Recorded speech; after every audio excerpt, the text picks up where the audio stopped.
Hi friends, welcome back to my channel Kranthi kitchen and blogs. ఈ వీడియోలో నేను మీకు చిన్న హెల్త్ టిప్ షేర్ చేస్తానండి. ఇది చిన్న టిప్పే కావచ్చు, కానీ ప్రతి కుటుంబానికి చాలా అవసరమైన చిట్కా అనమాట.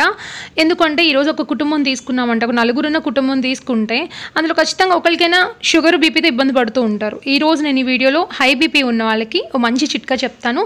సో మీ ఫ్యామిలీలో ఎవరికొకరికి ఉపయోగపడుతుంది, ఖచ్చితంగా షేర్ చేయండి. ఏం లేదండి, స్ట్రాబెర్రీస్ ఐడియా ఉన్నాయి కదా, ఇప్పటిదాకా మీరు తినుండకపోవచ్చు, ఆ టేస్ట్ మీకు నచ్చకపోవచ్చు.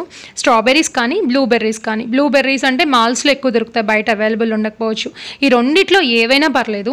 రోజు కనుక ఒక 10 మీరు తీసుకోగలిగితే రెగ్యులర్గా, ఒక రోజు ఎప్పుడైనా తప్పనిసరి అయితే వదిలేసేయండి, కానీ రెగ్యులర్గా మీరు తీసుకోగలిగితే సాధ్యమైనంత వరకు బీపీ ట్యాబ్లెట్ని పక్కన పడేయచ్చు అనమాట.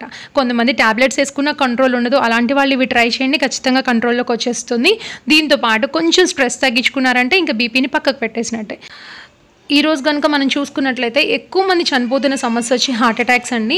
అదేవిధంగా పక్షవాతం కూడా. నిన్నటిదా బాగానే ఉంటారు, ఈ రోజు నుంచి ఎవరో వాళ్ళ పనులు చేయాల్సి వస్తుంది. వీటిలన్నిటికి కారణం ఏంటండి? High BP. కాబట్టి ఈ సమస్యను అంత నిర్లక్ష్యం చేయొద్దు, ఈ చిట్కా పాటించేయండి చాలు. తర్వాత వచ్చేసి ఓన్లీ హై బీపీ తగ్గుతుంది, ఇది ఒక్కటే కాదండి, చాలా రకాల క్యాన్సర్లు రాకుండా కూడా కాపాడుతుంది, ఇమ్యూనిటీ పవర్ పెరుగుతుంది.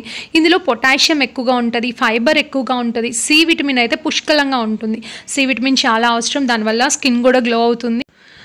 మీరు స్ట్రాబెర్రీస్ కానీ బ్లూబెర్రీస్ కానీ డైరెక్ట్గా ఇలా తినలేకపోతున్నారు, ఒక 10 తినాలంటే కష్టంగా అనిపించింది, ఇష్టంగా అనిపించట్లేదు, అలాంటప్పుడు ఏం చేస్తారంటే, మీరు డయాబెటిక్ కాకపోతే చక్కగా కొంచెం పాలు పోసుకొని ఒక ఐస్ క్యూబ్ వేసుకొని చక్కగా మిల్క్ షేక్ చేసుకొని తాగేయండి, చాలా బాగుంటుంది.